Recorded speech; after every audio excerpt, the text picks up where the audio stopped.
Soubemos ontem que foi obtido um compromisso entre o governo grego e o Eurogrupo. São boas notícias, não conhecemos ainda os detalhes. Sabemos que ao longo da próxima semana as negociações continuarão. Continuamos, portanto, a não saber o que irá prevalecer, se o acordo razoável proposto pelo governo grego ou não fundamentalista avançado por outros. Sabemos que o resultado, seja ele qual for, não será definitivo, se negociará até o último minuto, se negociará depois intensamente ao longo dos próximos meses, e essas negociações são decisivas também para o nosso futuro enquanto portugueses e enquanto europeus. O Yanis falar-nos-á de tudo isto. A mim importa-me uma questão que não parece ser de detalhe. Em todo este processo, o governo português tem escolhido o lado do fundamentalismo mais fanático. Ontem mesmo transpirou para fora da sala das reuniões que Portugal, juntamente com a Espanha, tinham tentado bloquear o entendimento que veio a prevalecer. Isto custa a entender, à primeira vista. Portugal e Espanha são dois dos países que, em princípio, mais têm a ganhar com a mudança das políticas europeias.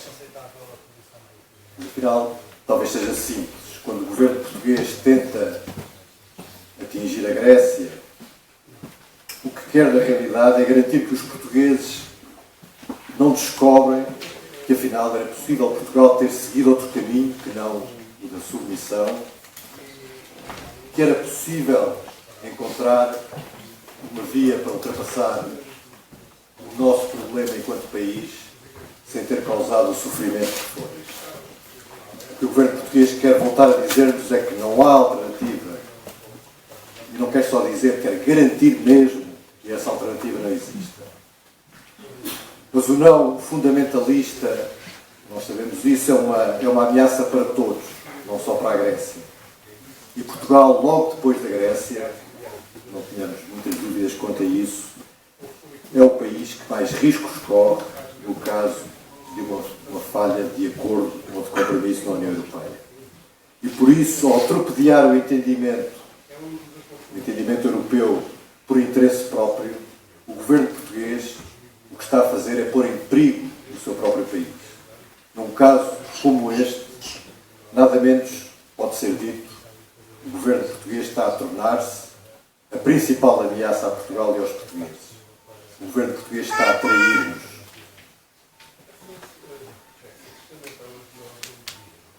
E, portanto, talvez a melhor forma que tenhamos de demonstrar a solidariedade com a Grécia, a melhor forma que teríamos de demonstrar a solidariedade com a Grécia seria tirar esse governo do Conselho Europeu o mais rapidamente possível. O mesmo é dizer, tirar esse governo do lugar que ocupa em Portugal. Seria uma forma de manifestar a solidariedade com a Grécia e, ao mesmo tempo, seria talvez a melhor forma de nos ajudarmos a nós próprios. E não vamos, certamente, perder a oportunidade de o fazer logo que essa oportunidade surge. Bom, não podíamos imaginar que este fórum ocorresse neste contexto, mas ainda bem que assim é. Temos um dia para trabalhar, para compreender, tentarmos compreender melhor, para explicarmos uns aos outros melhor a situação que estamos a viver, aquilo que temos pela frente, as escolhas que temos de fazer. Temos tempo para discutir como agir juntos a partir daqui. E permitam-me que eu dê o meu contributo para esse debate, para esse trabalho, fazendo um exercício que tentarei que seja o mais breve e claro possível, que consiste em procurar resumir aquilo que temos vindo a aprender ao longo dos 4 anos de atividade da IAC no que diz respeito à questão da dívida pública. Confesso que depois de ver o vídeo que vi há pouco, a questão que repaira é que se serei capaz de resumir aquilo que aprendemos com suficiente clareza, porque aquele vídeo persuadiu-me que, nesse ponto, na clareza da mensagem, temos muitíssimo a aprender. Vou tentar. E a primeira coisa que aprendemos eu, é que, ao contrário do que nos disseram e nos dizem, na origem desta crise, da crise que estamos a viver, não esteve a dívida soberana. O que esteve na origem da crise foi a dívida externa. A dívida externa teve na origem da crise uma dívida externa que foi principalmente bancária, uma dívida dos bancos ao exterior, uma dívida dos bancos portugueses a bancos estrangeiros. Porque, na realidade, a partir de meados da década de 90, temos que recuar algum tempo, a economia portuguesa, como aliás a de outros países da periferia da zona euro, e a coincidência não é pouco importante, experimentaram um rapidíssimo processo de endividamento externo. Grande parte desse endividamento externo foi alimentado por fluxos de capitais provenientes do exterior. E, portanto, a dívida externa portuguesa, particularmente a dívida bancária, os bancos foram o veículo transmissor desse financiamento do exterior, aumentou enormemente. Só para vos dar uma ideia, entre 1990, portanto, no momento em que o euro foi introduzido como moeda, e 2007, essa dívida externa portuguesa, em termos brutos, como se diz, passou de 100% do produto interno bruto para 190% do produto interno bruto. Praticamente duplicou em 8 anos, o que é qualquer coisa de extraordinário. E é qualquer coisa de extraordinário que deve ser, e devemos procurar compreender porque é que isto aconteceu. Isso tem a ver exatamente com o segundo ensinamento. Esse segundo ensinamento refere-se à origem do endividamento externo. O que é que está, então, na origem do endividamento externo? Em primeiro lugar, na origem desse endividamento externo está a privatização e a liberalização financeira, a liberalização da atividade bancária, sobretudo, em Portugal, mas também na Europa. Essa privatização, sobretudo em Portugal, e liberalização no conjunto da União Europeia e também em Portugal, permitiu aos bancos expandir para lá de todos os limites da prudência a sua atividade creditícia. Bom, emprestar dinheiro é o negócio dos bancos e os bancos tenderão a emprestar para lá de todos os limites se não houver nada que se oponha. E essa alguma coisa que se lhe opunha era a regulação da atividade bancária, que se tornou, a partir de meados da década de 90, particularmente laxista. E, portanto, os bancos expandiram o crédito para lá de todos os limites da prudência.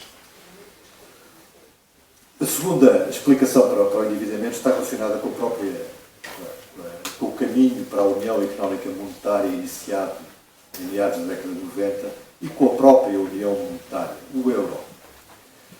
Esse euro, costumamos descrevê-lo como um euro disfuncional, um euro mal construído, mal pensado, um euro que foi criado como um produto defeituoso. Esse euro disfuncional criou uma moeda que é demasiado forte para a meia Europa, digamos, as periferias, e demasiado fraca para outra parte da Europa, não sei se meia, se não.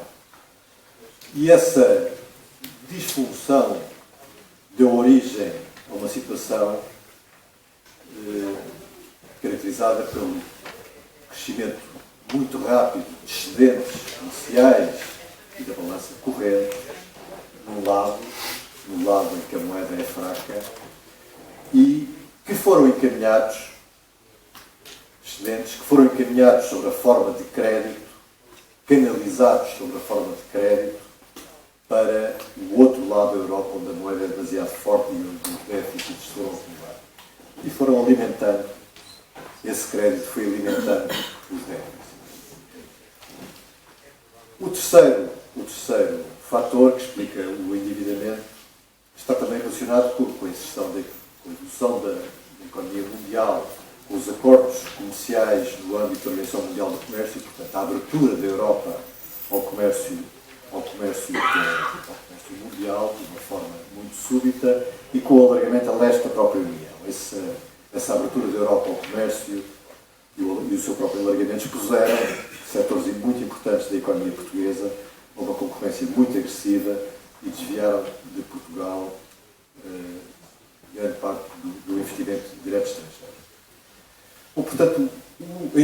externo tem causas bem identificadas, que são fáceis de identificar. Quer dizer, ao ponto de nós podermos dizer, se reunirmos este conjunto de causas, se isto fosse um laboratório, então o resultado, endividamento externo, não poderia ter deixado de ser produzido. Aprendemos em terceiro lugar, e isto não só é preciso repeti-lo, como ser capaz de o explicar, que a crise em Portugal começou por ser uma crise bancária, uma crise dos bancos. Em 2008, os bancos portugueses, os tais que estavam muito endividados ao exterior, que tinham contraído crédito para expandir o crédito em Portugal para lá de todos os limites, em 2008 os bancos portugueses perderam subitamente o acesso ao crédito externo. O acesso ao crédito externo que lhes permitia ir servindo as suas próprias dívidas. Bom, e nessa circunstância, em 2008, os bancos portugueses teriam falido. Positivamente falido. Isso só não aconteceu porque a União Europeia e o governo português da altura vieram em socorro desses bancos, oferecendo-lhes vultuosas garantias. Vultuosas garantias e mesmo outros recursos que lhes permitiram sobreviver ao mesmo tempo que os déficits orçamentais do Estado se tinham que ajustar às circunstâncias da crise e, portanto, aumentaram. Quando nós dizemos o Estado ofereceu garantias, e temos que explicar isto a alguém, vou fazer este exercício, de uma forma é dizer o Estado português tornou-se fiador de bancos falidos. O Estado português tornou-se fiador de bancos falidos no preciso momento em que a despesa pública aumentava em consequência do impacto da crise. E, portanto, a combinação desta exposição do Estado, enquanto fiador, aos riscos bancários, a combinação desta exposição do Estado aos riscos bancários com o aumento dos déficits do seu orçamento, transformaram, efetivamente, a crise, iniciada como uma crise bancária, numa crise de dívida soberana. E isso aconteceu em 2011, em que a crise se exprimiu sob a forma de uma crise de dívida soberana, isto é, se exprimiu sob a forma de um corte do acesso ao crédito internacional por parte do Estado português.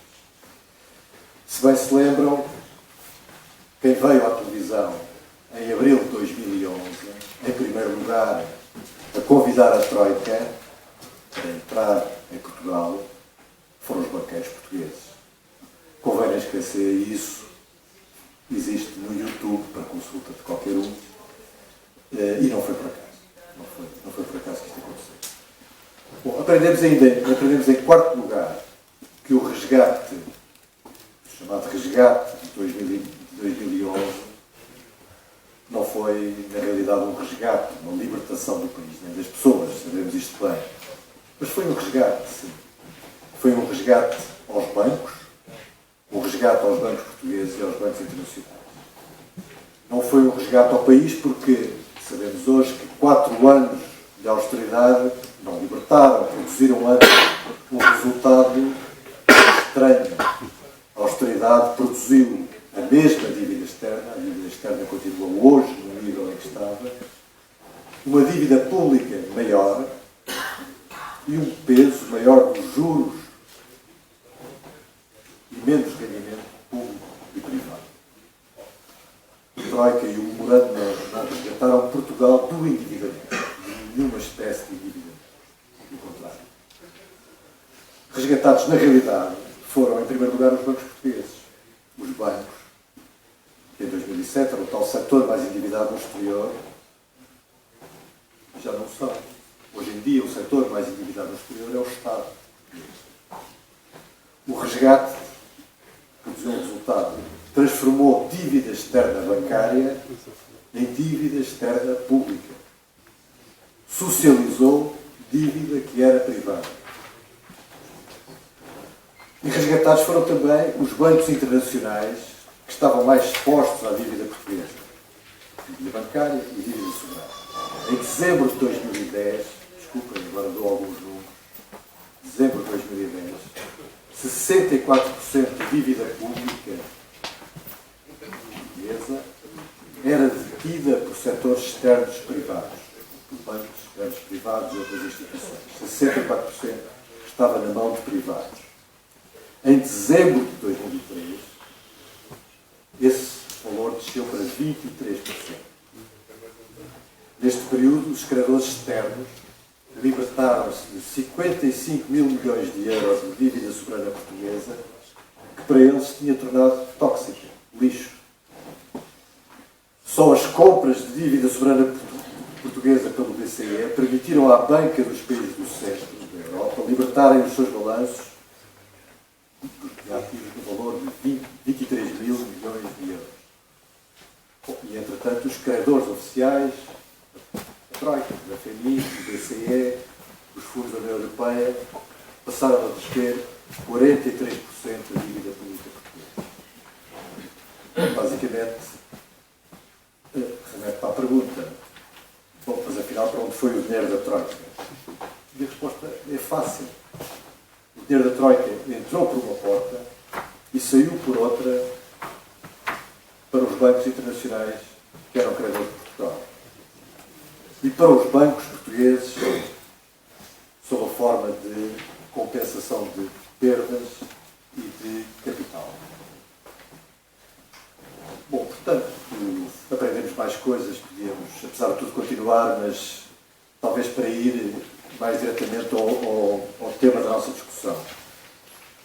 Ao fim e ao cabo aprendemos que, em suma, que o tal famoso gastarmos acima das nossas possibilidades, além de falso, não explica nada.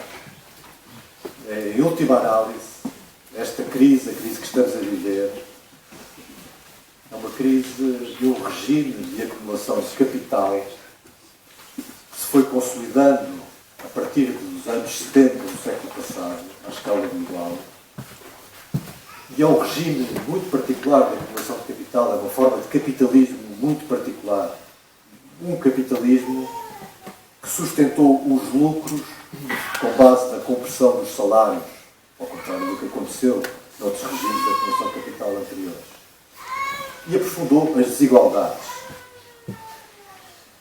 E é um regime que funcionou enquanto os rendimentos do capital puderam ser encaminhados pela via do crédito para a esfera do consumo, inchando dessa forma uma bolha de endividamento. Essa bolha de endividamento teria que rebentar um dia e, quando isso aconteceu, em 2007, desencadeou uma reação em cadeia que conhecemos e ainda não terminou. Esta crise de endividamento, à escala global, não é só nossa, está a ser resolvida da pior forma possível. Fazendo desaparecer dívida, é certo, mas fazendo desaparecer dívida com falências de empresas e de famílias, com desemprego e com empobrecimento. E é preciso resolver a crise de endividamento de outra forma. Fazendo desaparecer dívida, sim, mas fazendo desaparecer dívida, obrigando os credores a pagar a parte das perdas, fazendo desaparecer dívida não pela falência dos devedores, mas simplesmente riscando a dívida dos balanços contabilísticos. Aprendemos isto, aprendemos tudo isto, mas aprendemos ainda outras coisas que são possivelmente mais importantes. Aprendemos que numa sociedade decente, todos somos credores. Aprendemos isto ali no início dos nossos trabalhos. E é certo que também todos somos devedores. Essa sociedade é feita de direitos e de obrigações recíprocas. E aprendemos também que, quando a reciprocidade é quebrada, e alguns, neste caso, os credores financeiros, julgam ter o direito de sobrepor os seus direitos aos mais elementares direitos de todos os outros, e conseguem efetivamente fazê-lo, então alguma coisa está fundamentalmente errada nessa sociedade. Quando as coisas chegam a esse ponto, é preciso parar. Isto foi feito em vários momentos da história da humanidade. E é esse ponto em que estamos em muitos países do mundo. E paradoxalmente também na Europa, que se diz próspera. A Europa que se diz próspera, mas ao mesmo tempo permite a miséria e o sofrimento inevitável em corredores de hospitais, nas filas do desemprego, na porta, nas nas portas das cantinas sociais, que nascem como cogumelos por todo esse país, nos postos de trabalho inseguros, na pressão exaustiva de longas horas de trabalho de quem se esforça por manter serviços públicos em funcionamento para lá dos limites que a sua própria saúde lhe impõe, nos aeroportos em que nos despedimos dos nossos amigos, dos nossos filhos e alguns de nós dos nossos netos. Tudo isso é um sofrimento evitável, um sofrimento fútil que nos está a ser imposto em nome de uma dívida que, como sabemos, não pode nem nunca será paga. Falamos muitas vezes de dívida ilegítima e há mesmo quem pense e quem nos recomende que deveríamos contabilizar essa dívida ilegítima. Pode ser difícil ou mesmo inapropriado fazer um exercício contabilístico deste tipo. Mas uma coisa sabemos: ilegítima é a dívida que se sobrepõe aos direitos humanos. Essa é a dívida que não estamos obrigados a servir. É uma dívida insustentável, mesmo em termos financeiros, que não pode nem deve ser paga até o último cêntimo, como querem os credores e os seus cobradores em Portugal. Afinal, todos somos credores. E se todos somos credores, por que razão há alguns que julgam ser mais credores do que outros? Por muito boas que sejam as razões que justificam a posição de perdas aos credores, e as razões são muito boas, de facto, é claro que, no final de algum dia, não será tão longínquo como isso, teremos que negociar. Teremos que negociar com os credores, como está a fazer o governo grego. E devemos fazê-lo tomando como referência o que o governo grego corajosamente está a fazer, negociando com responsabilidade, mas de igual para igual, sem aceitar que os credores financeiros transformem dívidas financeiras em servidão perpétua. Afinal, todos somos credores e não aceitamos que uns o sejam mais do que os outros.